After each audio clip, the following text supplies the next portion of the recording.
Well, thank you for coming. And today we are going to look at nature's laws, or the laws of health. And as those of you that were here, as we saw in our previous presentation, there's only one way in which we can get well and stay well. And that's the laws of God, the laws of nature, or the 8 laws of health.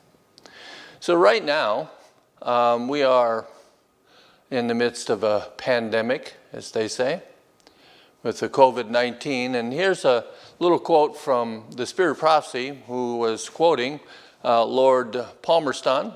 He's the Premier of England. He was petitioned by the Scottish clergy to appoint a day of prayer and fasting to avert the cholera. And he replied in effect, "Cleanse and disinfect your streets and houses, promote cleanliness and health among the poor, and see that they are plentifully supplied with good food and raiment, and employ right sanitation measures generally, and you will have no occasion to fast and pray, nor will the Lord hear your prayers while his preventatives remain unheeded." So during the cholera epidemic, the Spirit of Prophecy is telling us that these are the right measures to be used. And it's the same thing with COVID-19. You want protection, you need to employ these simple remedies and common sense that God has provided. So we have 8 doctors in the world.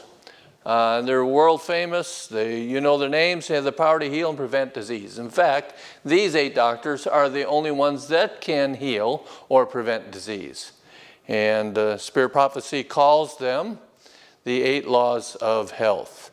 And using the New Start formula, so we have nutrition, exercise, water, sunshine, temperance, air, rest, and trust in divine power. So we are going to just briefly look at each one of these this afternoon. And I hope that we can glean a little something to help us in our road to stay healthy. So nutrition, we're not going to look in particular at certain foods or something like that. I just want to look at a little bit of some principle. So digestion is the hardest function of the body. It takes the most energy. It uses the most organs in the body for processing. And so if you have something that's disturbing your digestion, it's going to exhaust you. It's going to weaken you. And most people that come to the White Creek Wellness Center, most of them have problems with their digestion. If they have poor health, they have poor digestion. And the alimentary canal is basically the mouth and the stomach and the small intestines.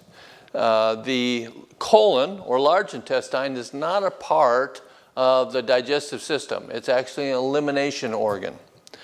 And no undigested food really should be going into the large intestinal tract. If it does, then you're going to have colon problems.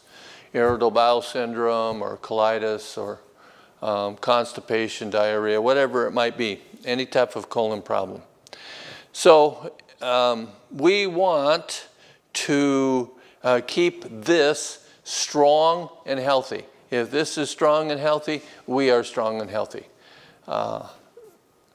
So there are a few principles to think about, and this is, I'm going to talk about, here's my pet peeve. This is one thing I wish to stress among all. And so as we look at the stomach, the esophagus, stomach, and the duodenum, there is something that happens when we put a piece of food on our tongue. Just a piece of food touch our tongue. That touches our taste bud. It sends a signal to the brain. And the first thing that happens is there is a ring of muscle, is a sphincter that's between the duodenum and the stomach, and that closes, the pyloric valve. It shuts. So as soon as you put a piece of food in your mouth and touches your tongue, then that valve shuts. And when that shuts, that starts the process of digestion.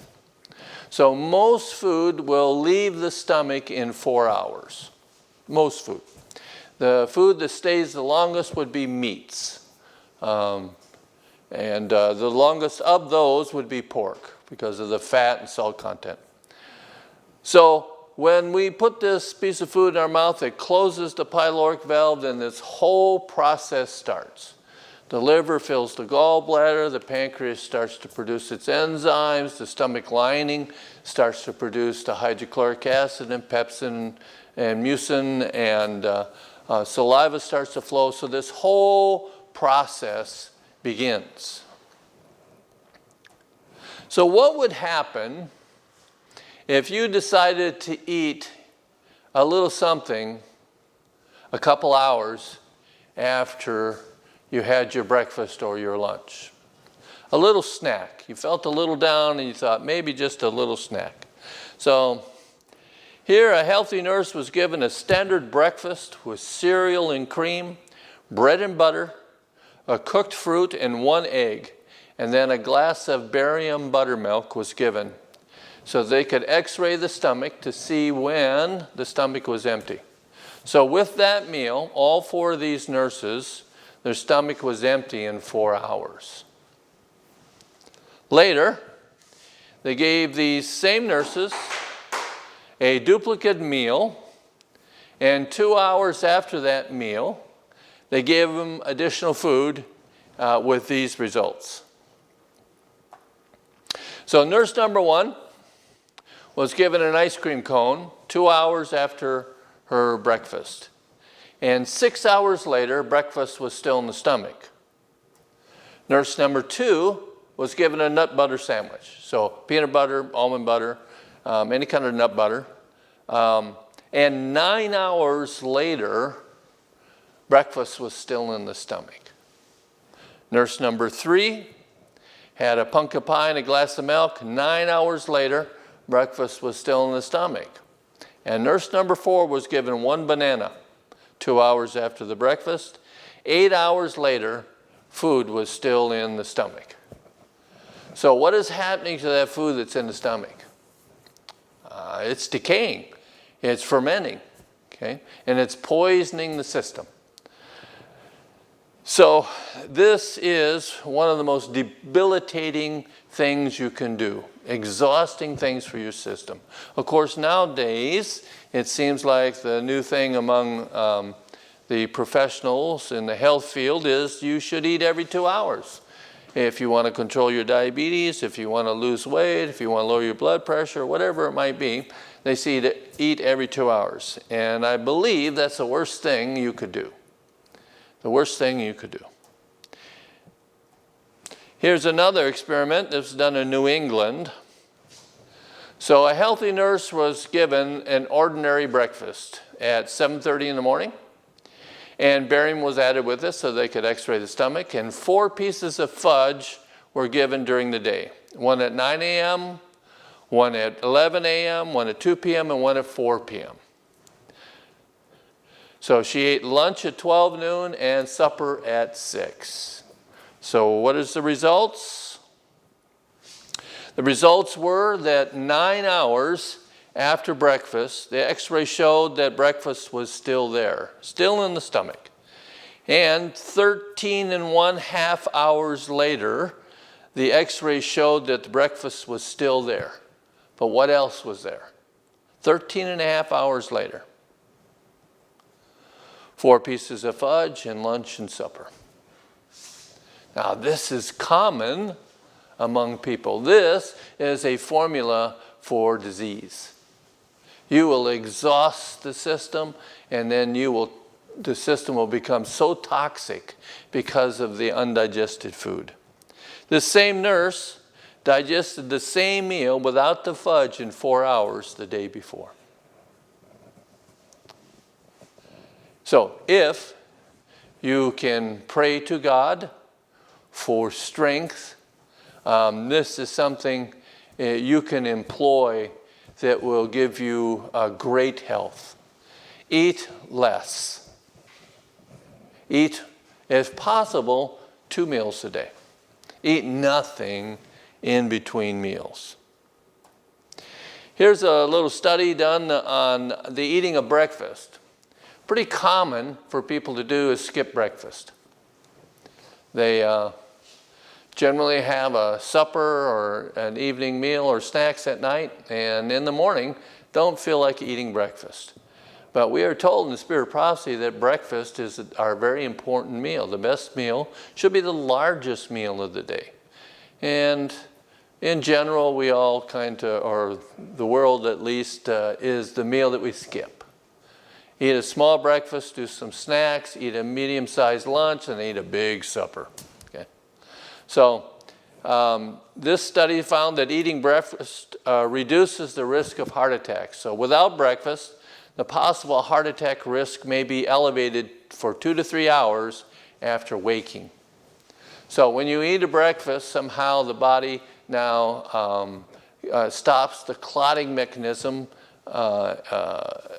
in the blood and reduces the possibility of clots.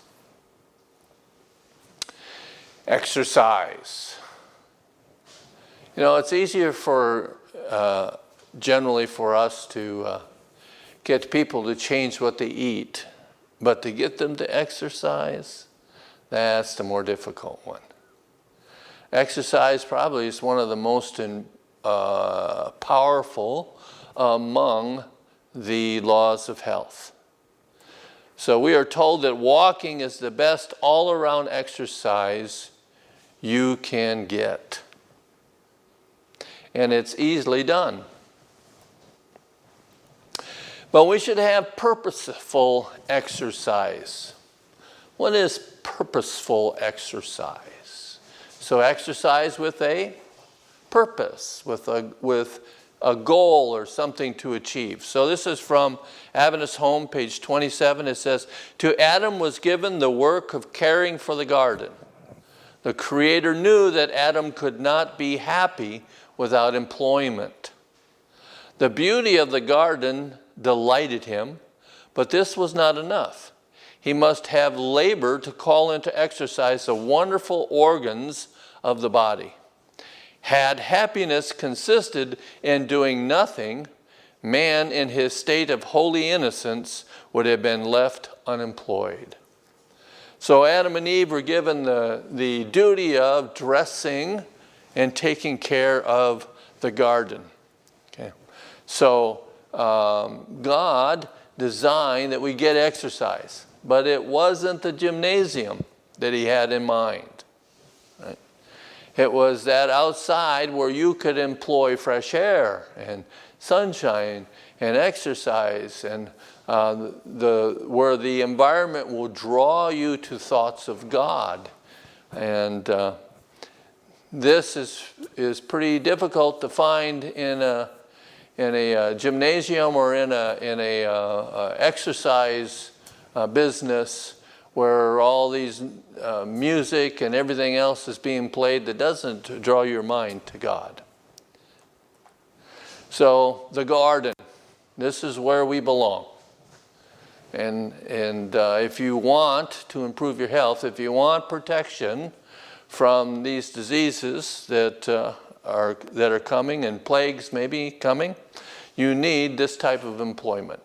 So you need to get out in the outside and find this type of employment. So exercise. It increases muscular strength, increases muscular mass, increases endurance, thickens cartilages, strengthens tendons and ligaments, increases bone mass, decreases the amount of fat tissue, increases the number of mitochondria, and increases glycogen deposits. So That is especially for diabetics, but all of us. This is how you control your blood sugar. The foods you eat and the calories in it were designed so that you could work, that you could exercise. And when you do that, it increases the deposit of those sugars to keep your blood sugar down. We always encourage plenty of walking. And if someone has a higher blood sugar problem, what we do is we take them out and give them a good exercise in the fresh air. And it will lower their blood sugar very quickly. So how much exercise is enough? So basically it says to consider your age, physical condition before beginning any exercise program. So if you're not used to it, start slow. Okay? Build yourself up, because you're gonna feel like you don't want to ever do that again. So if you go out and you do a lot of exercises, you're not used to it, you'll wake up the next morning and feel like you're not going to do that again because you're hurt all over and so forth. So you need to build and strengthen your system. So generally speaking, at least a half hour to an hour of moderate exercise daily is the minimum. Okay? If you can find good employment outside, you could do it all day long. So in Ecclesiastes chapter 4, verse 5 says, "The fool folds his hands and consumes his own flesh." So who's the fool? The one that won't exercise, the one that won't work. Would rather be a couch potato or sit behind his computer and not get out and do some work. What is he? It's a fool, because we fool ourselves thinking that, God will overlook this or whatever, but no, it consumes our own flesh. So we will deteriorate body, soul, and mind. Okay? You cannot avoid this. There's no excuse for transgressing the laws of health. There is none. You cannot come up with one. You cannot benefit from not doing it. So even the Earl of Derby, the one we quoted in the first slide, said this: "Those who cannot find the time for exercise will have to find the time for illness." Right. So if you can't find the time to exercise, you're going to have to take time to be sick. So exercise neutralizes stress. And almost everyone that comes to the wellness center believes they're sick because they are stressed. Yeah. And I tried to explain to everyone that stress doesn't come from the outside in, it comes from the inside out. Okay. So if you are strengthened and healthy on the inside, generally nothing on the outside will stress you. But if you are already stressed inside, then almost anything can set you off that you come in contact with. Somebody accidentally pulling around in front of you, or somebody saying something to you, or whatever it might be. Some of the simplest things can set us off. And that's because we are so stressed inside. And that comes from like eating between meals and things like that. Poor digestion, poor habits. Causes the raise in toxins in the inside, and we become stressed. So exercise is one of the things that relieves us of stress. So it promotes growth. It increases the oxygen to the body. It speeds recovery from surgery. It reduces blood pressure. Improves collateral circulation. Reduces clotting. Reduces blood cholesterol, and it also reduces our chances of being sick. Here's a study done with breast cancer, and the study of 1,090 women over the age of 40. So why over the age of 40? Well, up to 40 is considered bearing age. So up to 40 is when generally children can be born. After 40 is when normally it stops. So they were looking at women that have reached 40 and found that those who averaged 4 or more hours of activity per week during reproductive years, okay, basically 16 to 40, had a 58% lower breast cancer risk. So those who are exercised while they're young, and this is generally when people don't think they need to exercise, but when they exercise when they're younger, they lower the risk of disease as they get older. And those who averaged 1 or 2 to 3 hours of weekly activity had a 30% lower risk. So even if you are unable to exercise a lot, any exercise will benefit.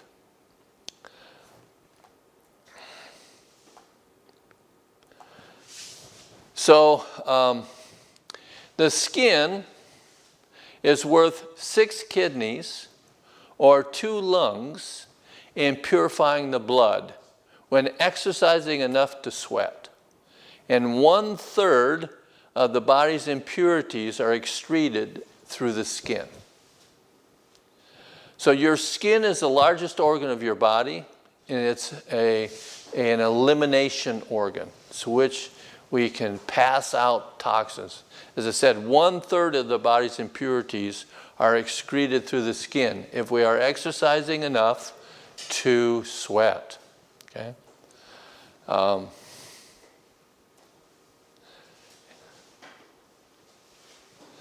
Much of the work of pushing the blood back to the heart is done by the calf muscles, which squeeze the deep veins and force the blood upward against gravity. So the calf muscle here, on your lower part of your leg, that calf muscle, when you walk, squeezes that muscle.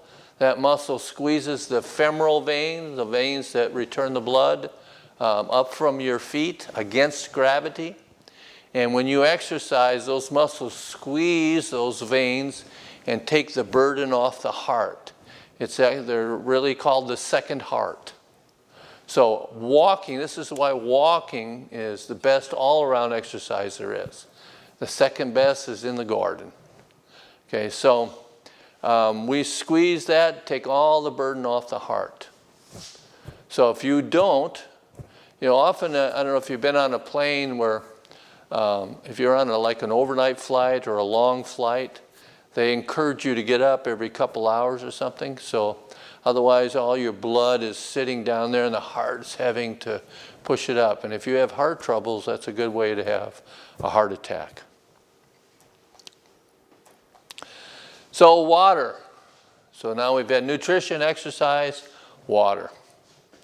Every moving part of your body is lubricated by water. The blood is purified by water.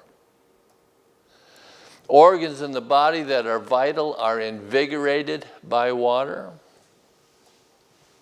The body temperature is regulated by water.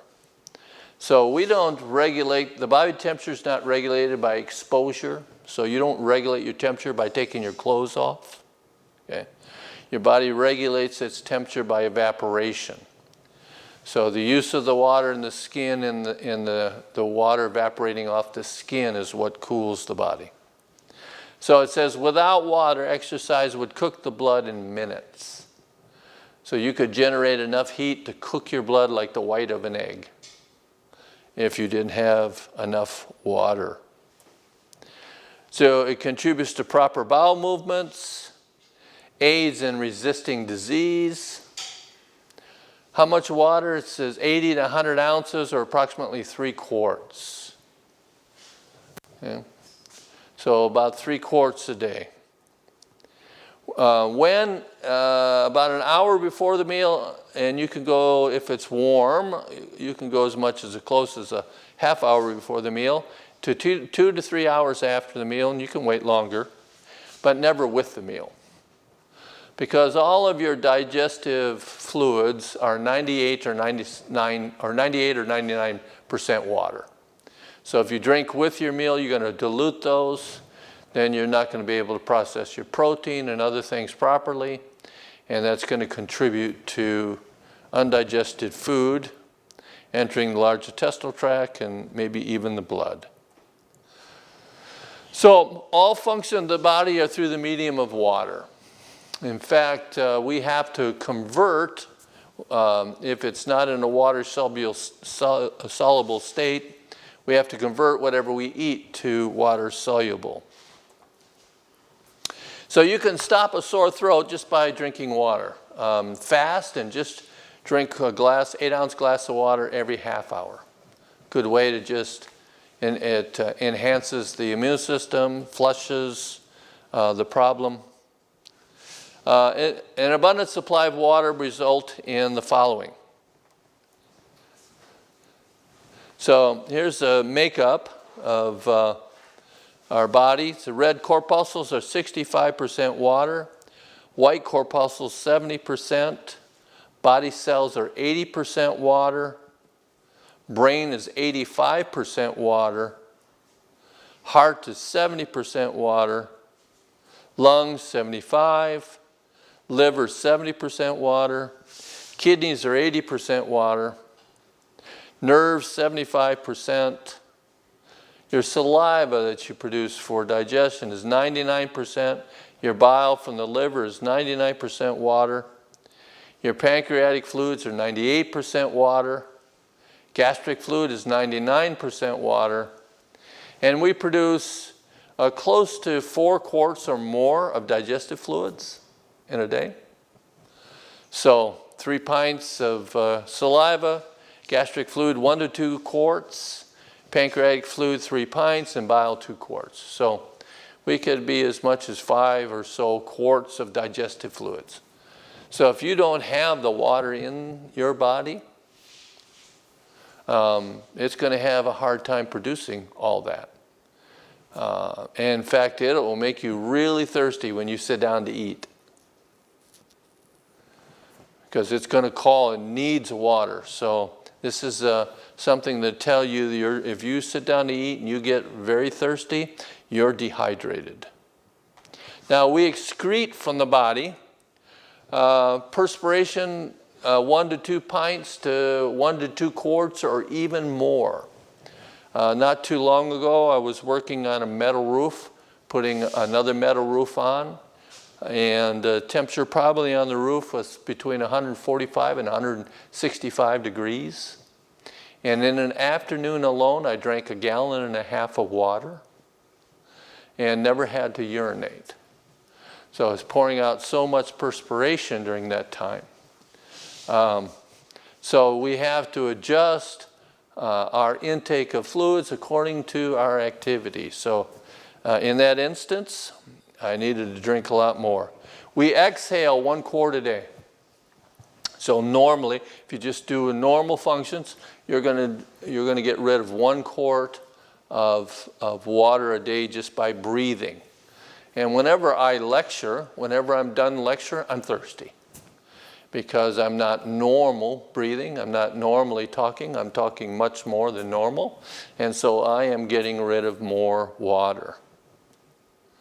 And then from our kidneys 1 to 2 quarts. And if you notice here on the brain is 85% water,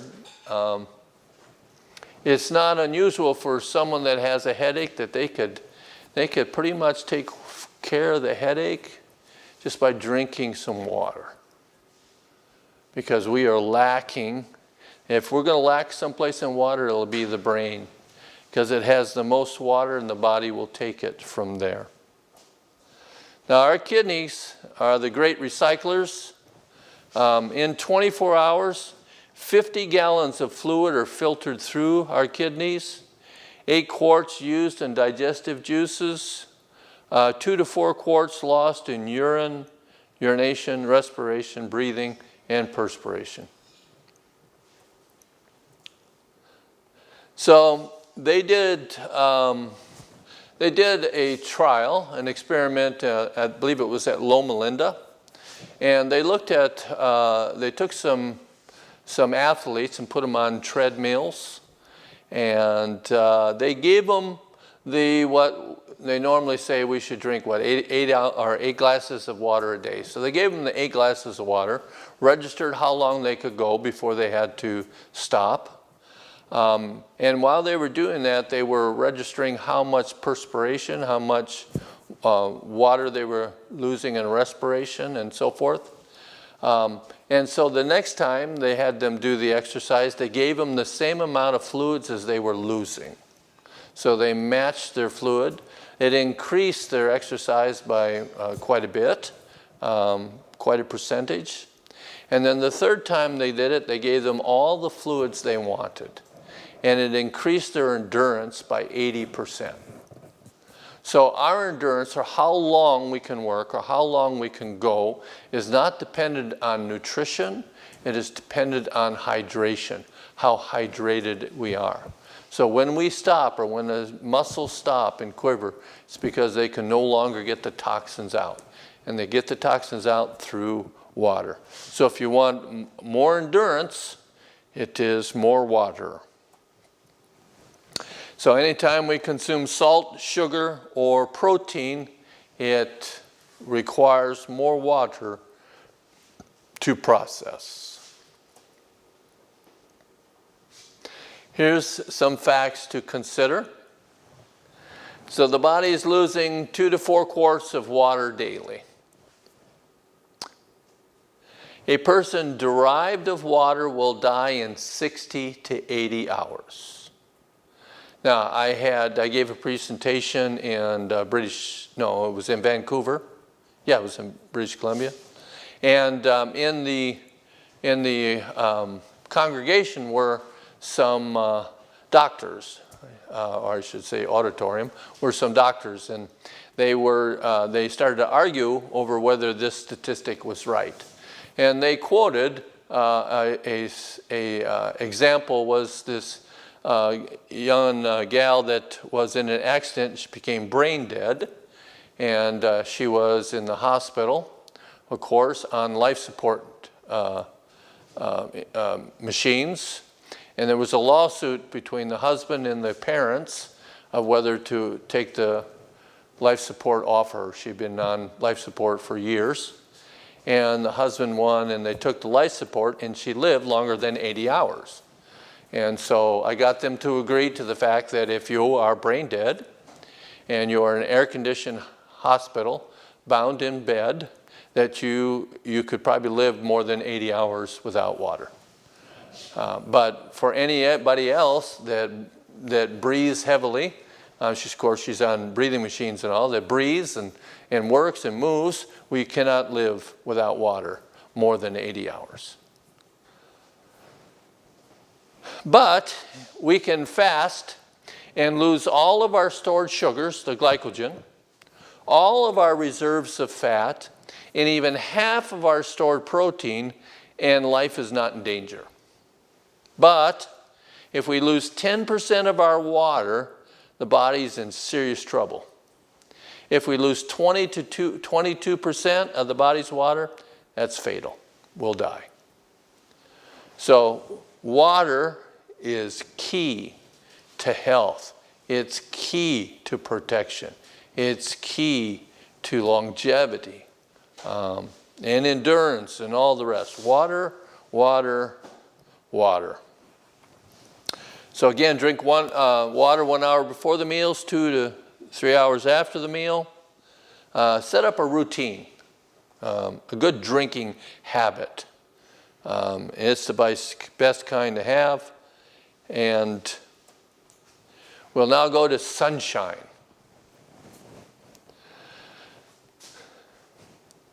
Sunshine is an amazing thing. God made that sun up there, and don't be afraid of it. Don't be afraid of the sun. The Spirit Prophet said we should open the home to sunlight exposure. The sun which heats the seed in the ground colors the vegetables, and tints the flowers is health and life-giving to your body. And from Ecclesiastes 11:7, truly the light is sweet, and a pleasant thing it is for the eyes to behold the sun.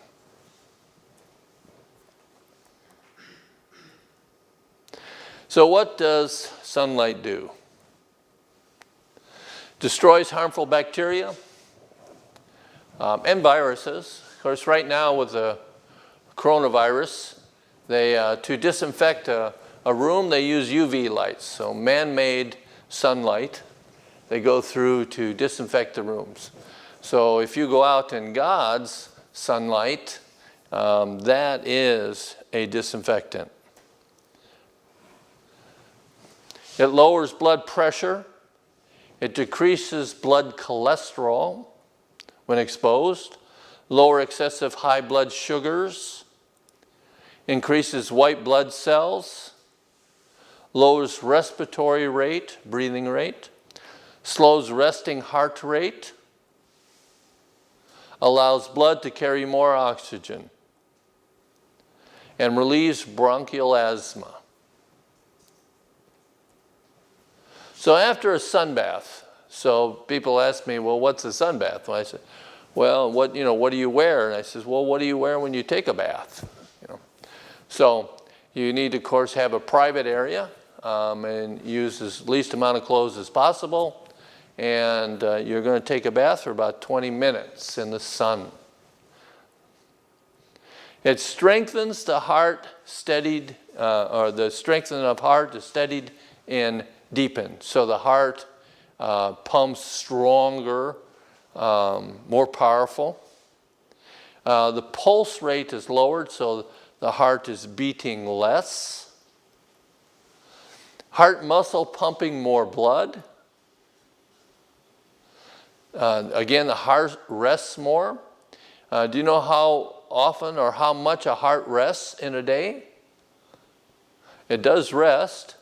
And when they count the pauses between the beats, the heart rests 8 hours a day. 8 hours a day. And after a sun bath, it even rests more because it can beat or push more blood with less energy so it can rest more. Blood output increased by 39% for several days. For stress, so it deepens the sense of well-being. So the areas that get less sun are the areas that have higher depression rates, higher suicide rates, so which is high in areas like Washington, state of Washington, Oregon, where there's a lot of clouds. So the sun is very essential for state of mind.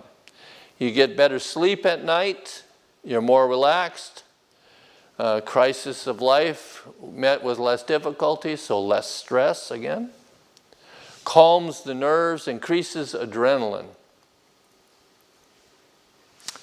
So there are more benefits derived from short, frequent baths than from long, infrequent baths. So this is a general principle in health.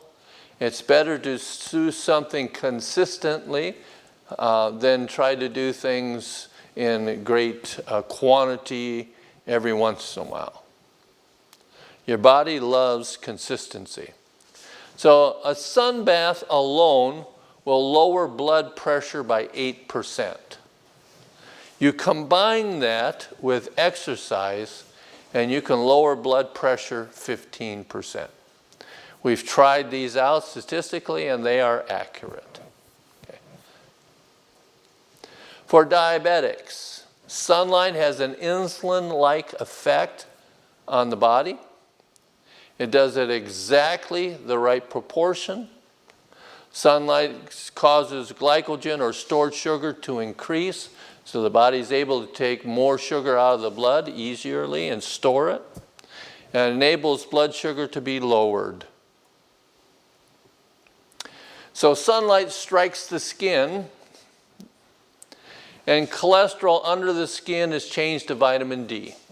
So again, here again, if we talk about COVID-19, they're telling everybody to take vitamin D, higher vitamin D. But if you get the sunlight to do it, you get added benefits. Not only you get the disinfectants of the sun, but you're going to lower your cholesterol, you're going to get your vitamin D, lower your blood sugar, lower your blood pressure, and strengthen your heart, where you're not going to get that from a vitamin D pill. So cholesterol from the blood is sent to take its place. So what happens is the cholesterol is stored under the skin. When the sunlight hits it, it converts that to vitamin D3. That deposits on the skin. The body will reabsorb that. And then the body will go in and take excess cholesterol out of the bloodstream and put it back under the skin so that you can do that again. That lowers your blood cholesterol. So it lowers it for 2 hours after a sunbath. The average of 13% reduction in human blood cholesterol occurs. So you can see you could take pills to do this, but then you only get what specifically the pill is for. But if you use God's means, you get a broad spectrum of benefits. They did an experiment they had a problem in a particular hospital operating room where there were a lot of infections after the operation. So they put some petri dishes around in the operating room for 1 hour.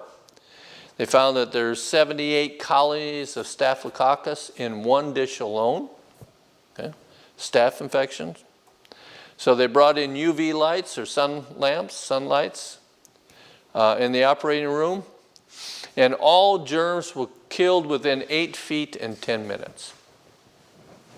So again, you want protection, it's the sun. Now let's look at temperance.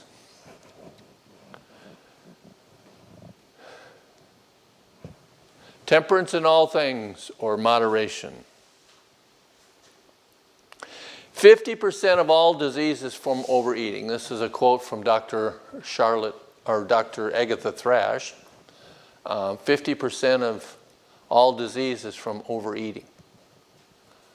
Dr. Charlotte Holmes used to say that death is 3/5 eat. So D-E-A-T-H. So we need to abstain from anything harmful. If you know it's harmful, abstain from it. Don't use it at all. Don't justify you using less of it. Abstain from it entirely. Such as coffee, tea, chocolate, colas, animal products, fats. So fasting is an excellent cure for disease. We're going to look at some of this. 2 meals a day is fasting 18 hours a day. Feed a fever, starve a cold. So if you have a fever, your body needs energy to continue that fever, to purify the blood. Feed it. Do some juices and things like that to help the body have the energy. If you have a cold, then fast. Starve it. Drink water instead of anything else. Learn the feeling of satiety. The feeling of satiety is the feeling of being full. So when we learn that true feeling, we will never overeat. Okay? It will stop us. It will tell us we've had enough, and we can make a righteous decision to stop eating. So the 4 brown drinks. So this is a category of poison, caffeine, codeine, theobromine, that we find in the coffee, the teas, the colas, and the chocolate. These 4 brown drinks, these poisonous drinks. So these statistics are going to apply in general to all of them. Okay.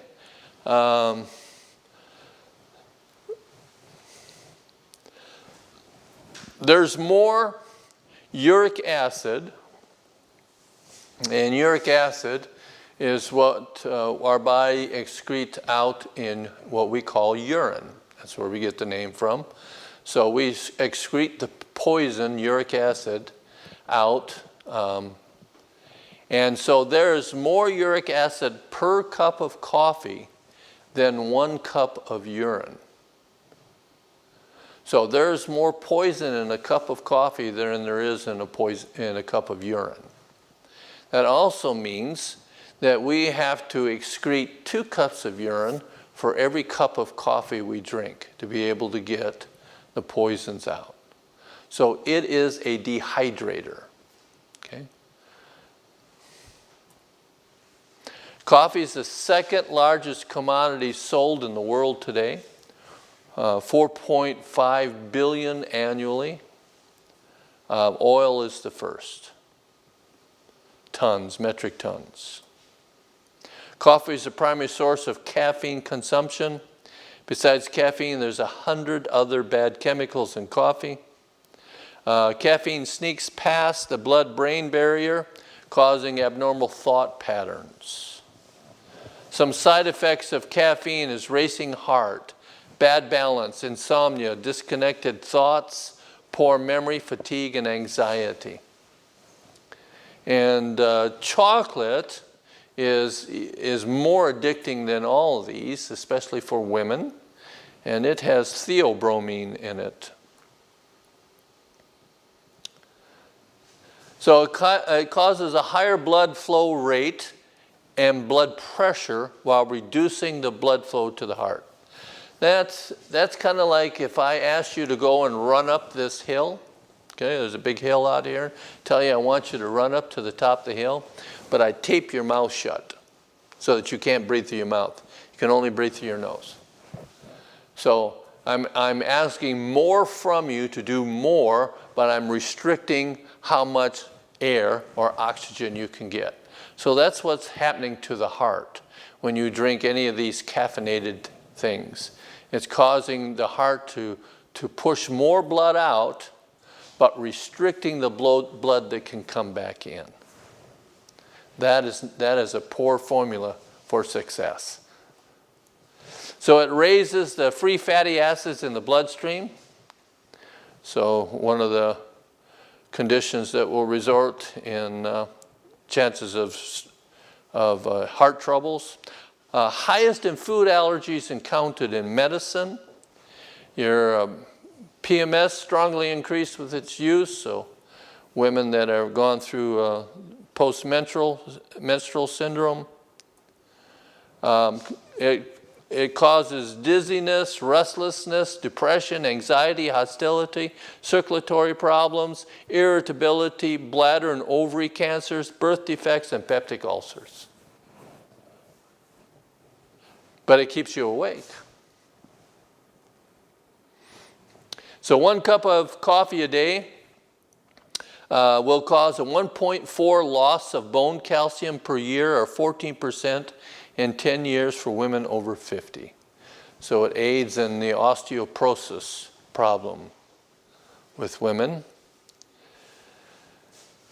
So Americans drink 33 million gallons of coffee every day. 1 to 6 cups a day increases heart attack risk by 60%, increases diabetes, affects pancreas and liver, increases breast cancer risks by 4 times, also increases risk of stomach, kidney, lung, pancreatic, ovarian, and colon cancers. A cup of coffee reduces the iron absorption by 39%. And a cup of tea will reduce it by 64%. Drip coffee will lower iron absorption by 72%. A lot of people have problems with anemia. But in comparison, orange juice with its vitamin C may increase iron absorption in a breakfast meal by 2.5 times.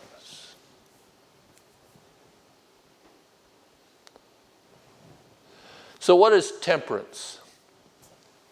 It says true temperance teaches us to abstain entirely from that which is injurious, and to use judiciously only health and nutritious articles of food. Okay. When I ask people to quote this, most people leave out one word, and that's the word entirely. But true temperance teaches us to abstain entirely from that which is injurious. So if you know it's wrong, then you need to stop it entirely. And don't use the excuse that it's better than what I used to do. It's not good enough. It's not better than what I used to do. You need to go for the best. You need to shoot for the highest goal. If you know it's wrong, stop doing it. God will help you. He'll intervene for you. He'll strengthen you. If you have the resolve to do what God asks you to do. So we can get too much of almost anything. We can get too much sun. We can get too much exercise. We can get too much good food. And we can get too much rest. So we want to be moderate in the things we do, consistent in the things we do.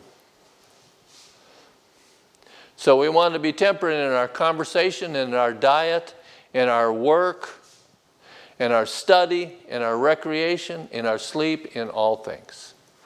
All things. Here's a very interesting study. It was done at MIT. The new thing in science right now is to find new genes. If you find a gene, you can patent it.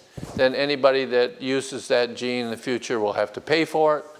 So this at MIT, they were looking for the gene that causes long life or longevity. They called it the fountain of youth gene. That was their tag name for it. So they knew that there were 3 areas in the world where the people lived the longest. So they had the most centurions among their society, most people over 100 years of old. That was Sardinia, Italy, Okinawa, Japan, and Loma Linda, California. So what they noted about these 3 areas is they eat less than the rest of the world. They eat less calories in a day. It's called a calorie-restricted diet. So in understanding this, these scientists decided to take mice and feed them less to see what happens and to see if they can find the gene. So they fed them only 60% of what they normally should eat in a day. So they reduced their calorie intake by 40%. These mice lived 16 months more than normal. That's a 40% longer lifespan. And they found out that they produce more metabolic enzymes. And these enzymes, it's a protein enzyme called telomerase that goes up and down the DNA. And it cleans our DNA. And when the cell divides, they produce something called telomeres that sit at the bottom of the DNA. And if the DNA doesn't complete correctly when the cell divides, this protein can reassemble the DNA and use these telomeres to complete it, and the cell will live longer. The cell lives longer, you live longer. Okay? So by eating less, we produced more of these enzymes. So in essence, we are able to live longer just by eating less. So it's very essential that we understand that satiety, that when we sit at the table and we get that feeling of being full, it's time to leave the table. It's time to not sit around we can sit around and convince ourselves to get another plate, but it's not going to do us good. Air, fresh air, okay? The breath of life. Fresh air purifies the blood and electrifies the whole body. And the best air you can get is first thing in the morning. Your body's ready for it. It'll enhance your immune system. It will really give you greater health. So first thing in the morning is a great time to get a lot of fresh air and exercise. Every 5 minutes, a person pollutes a barrel of air. Okay. So us in this room, if we could calculate the amount of square feet in this room, the amount of square feet in a 55-gallon barrel, and every 5 minutes we'd have to multiply it by the amount of people, is how soon this room will be polluted.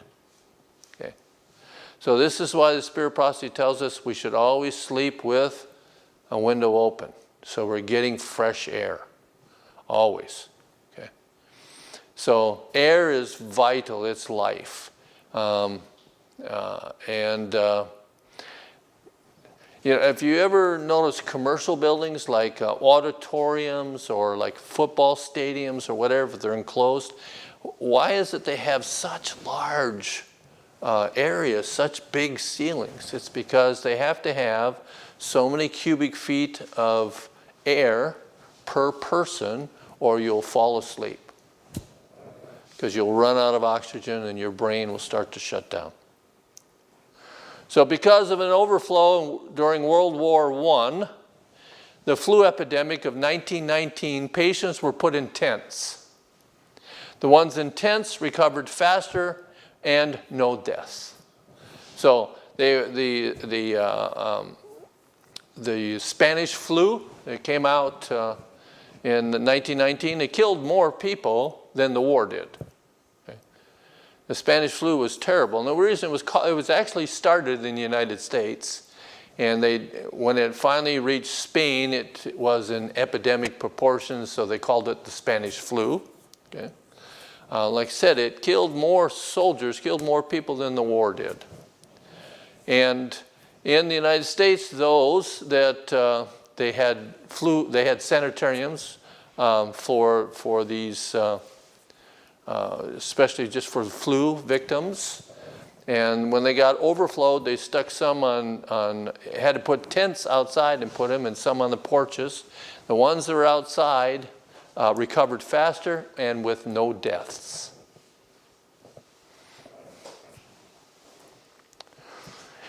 Exercise outdoors worth 10 times of that indoors. Oxygen destroys a wide variety of bacteria and strengthens the immune system. White blood cells use oxygen to produce chemicals to kill germs. Yeah. So we encourage people, especially those that are very sick, the cancer and so forth, we get them out in the morning to get outside and get that fresh air. It enhances the immune system. People with candida, all kinds of those that need strengthening of their immune system. So it's also an excellent pain reliever. We had a lady that came, and she had, this is in an earlier place we were at, she was, for the month before she came, she only had soda crackers and 7-Up to eat for a month. Because she couldn't eat anything else, and she was in such pain. So we encouraged her that when her pain surged, to go outside and get some fresh air, to go for a little walk. And I encouraged her to go as far as she could, knowing she had to come back, but to leave a marker where she ended up. Because the next time she went out, I wanted her to walk at least a step further. Each time I wanted her to go a step further. Okay? Within 2 weeks, she was walking 4 miles a day. It is the best pain reliever there is. And of course, also enhances healing and so forth in the immune system. So deep breathing aids blood circulation, increases oxygen intake, especially when we have been breathing properly. This will help our memory, our mental agility, our ability to work more productively. A good respiration soothes the nerves, stimulates the appetite, renders digestion more perfect, induces sound, refreshing sleep, and reduces cholesterol. You have trouble sleeping? Nothing better than a good brisk walk outside in the fresh air. So shallow breathing is a learned habit. It's often caused by bad posture. Increases carbon dioxide levels in the blood. So basically our lungs are in three pieces, three sections. So a very good deep breath will expand the diaphragm, expand the stomach, will expand the lungs, the chest, and then finally raise the shoulders. That's a full breath, and then in opposite. So when we exhale, we end up pulling our stomach in to squeeze the bottom of the lungs. And if you haven't practiced that, be careful, because when you start to do it, you'll get dizzy because you're getting far more oxygen than what you were used to. But we need to learn to breathe deeply. And again, poor posture. So often, nowadays a lot of work is sitting, okay? Sitting at a computer. And we end up hunching over, working at a computer and so forth, and that's poor posture, okay? Bad for the health. How about rest? Okay. Rest for the weary. Sleep is the only time the body can restore itself or repair itself. When? Sleep. Okay. So the hours that we sleep and the good amount of good deep sleep we get will determine our reparation, the amount our body can restore itself. We get a new stomach lining in a 2-day period. So basically every 2 days we're getting a new stomach lining. Okay? Takes a lot of energy, and the time it does that is when it's empty and we're sleeping. Okay. So Spiritopsy mentions that the hours from 9 o'clock to 12 o'clock are the most beneficial and the deepest sleep. It's governed by what's called the Circadian Rhythm. Okay, so it mentions that the hours of before midnight are worth twice the hours after midnight. And this is young people think they're immune to this, that they can stay up late at night, but untrue. Untrue. It will affect you, and you may not see it now, but you will see it. It will come. It will have its toll. Those hours are governed by the circadian rhythm. So we are all governed by a 24-hour cycle. Repeats itself every 24 hours. And our hormone production and so forth is, especially between these hours, peaks at about 2 o'clock in the morning and starts declining considerably. So vegetarian animals sleep from 7 to 8 hours a day. And carnivorous animals sleep about 20 hours a day. So where do you ever see the dog or cat? They're asleep, right? Yeah, they have sleep a lot. Vegetarian animals, not so much. And no one's a night owl. So those who work the graveyard shift live an average of 7 years less than their counterparts. So two people working the same job and the amount of hours, only one working the graveyard shift, one working the day shift. The one working the graveyard shift will live an average of 7 years less than the other one. We're designed to go to bed when it's dark and wake up when it's light. And then we're all, like I said, all our hormone production, everything, our repairing, our healing, all that takes place during this period of time. So here is a study done in Canada.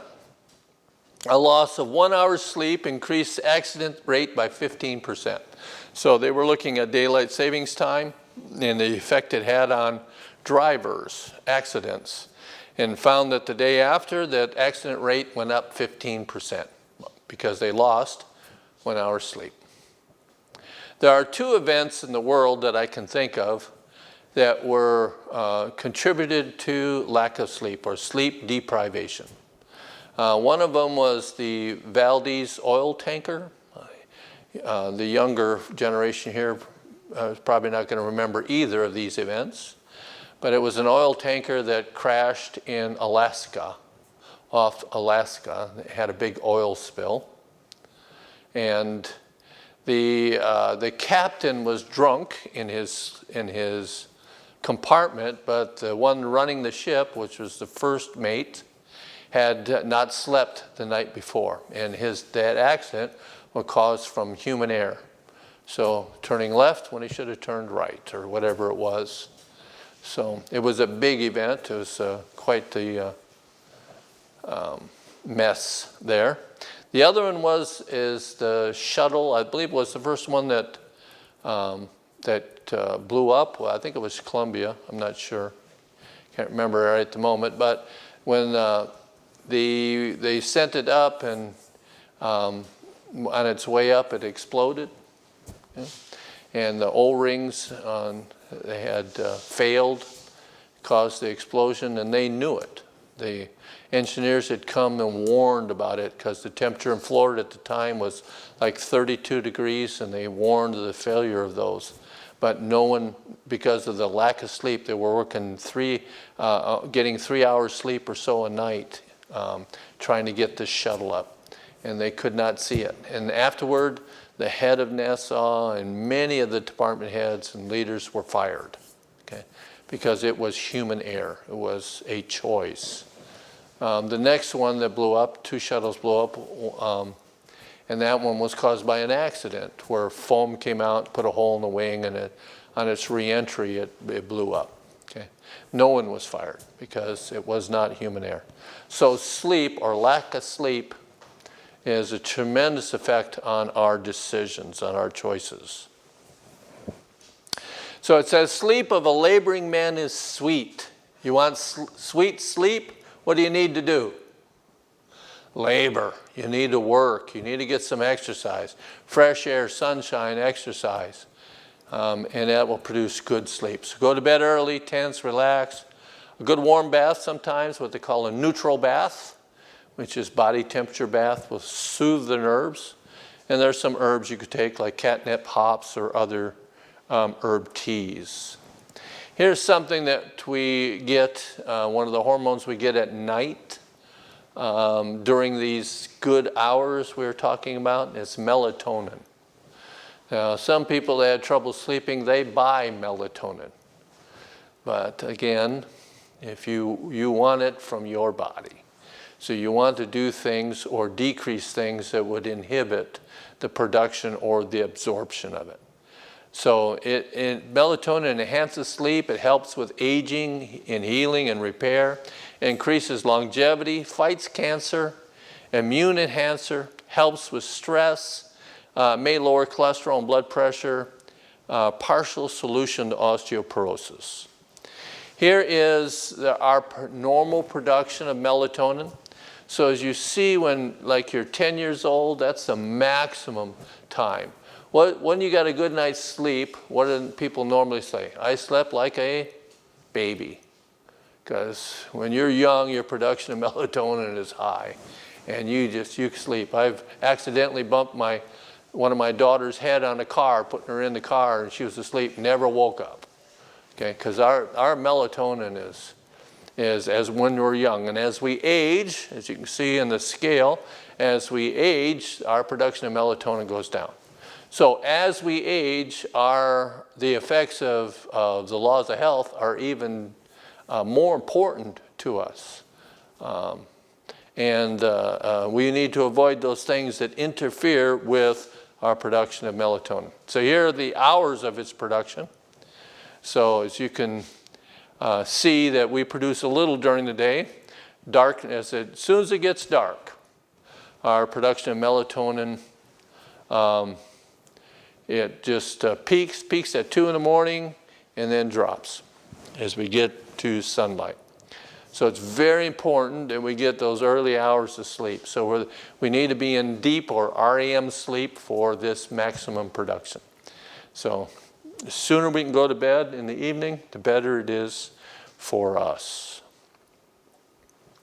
Here are some of the things that reduce the melatonin peak.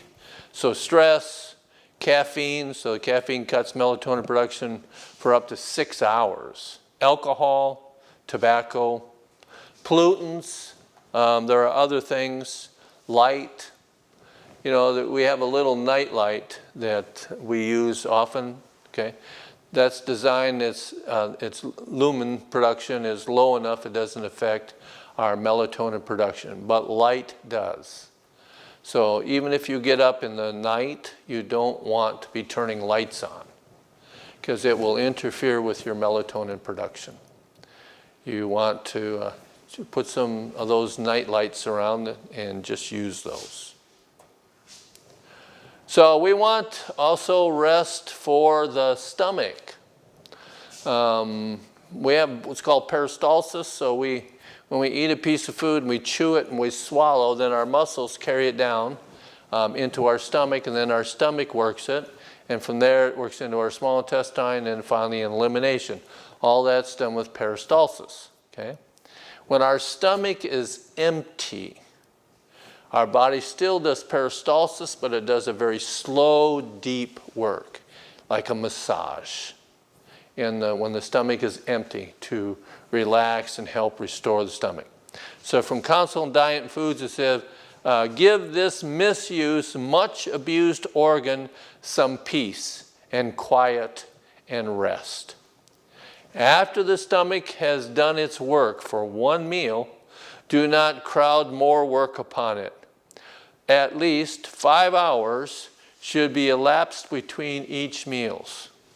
So how many hours? 5 hours between your meals, at least, it says. And always bear in mind that if you would give it a trial, you would find that 2 meals a day are better than 3. Why is that? Well, we're giving our stomach longer time to rest.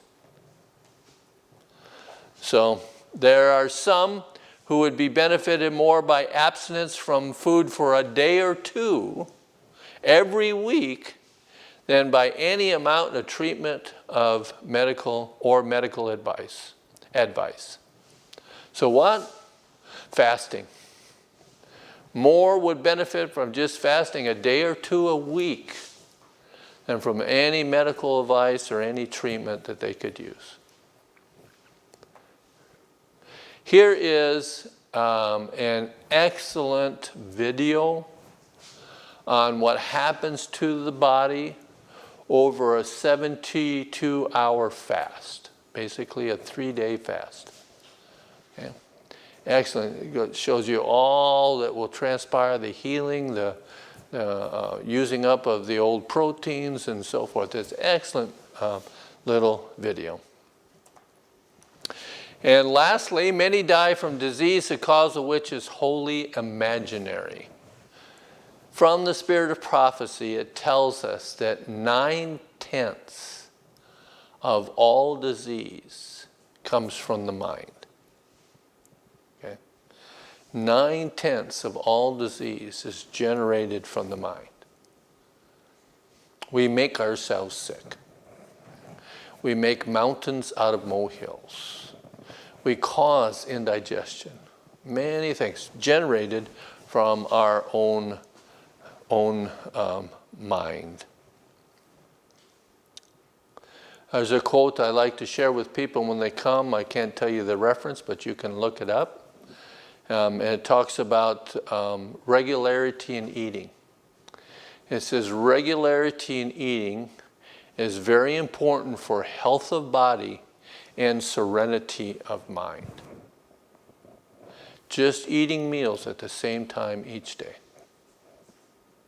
The little things God has taught us are very powerful and very potent. So we need to find peace with our God. And I will quote Romans chapter 15 and verse 13. It says, "Now the God of hope fill you with all joy and peace in believing, that you may abound in hope through the power of the Holy Ghost. Amen.